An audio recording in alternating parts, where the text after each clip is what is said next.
उद्या पुण्यतिथीनिमित्त हे काम करायचं आहे.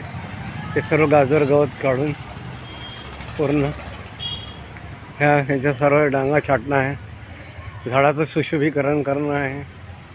हे बघा किती झाडं आले. इकडे जाण्याला रस्ता नाही व्यवस्थित. हे पोस्टमार्टमचा एरिया आहे. हे सर्व सुशोभीकरण करून स्वच्छता करणे आहे. उद्या पुण्यतिथीनिमित्त हा परिसर स्वच्छ करणे आहे.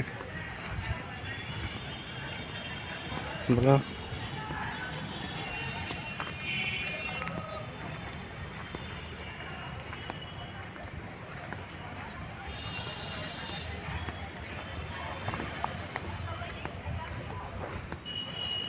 हे बघा कशी झाडं वाढलेले आहेत. रस्त्यावर आलेले आहेत. हे बघा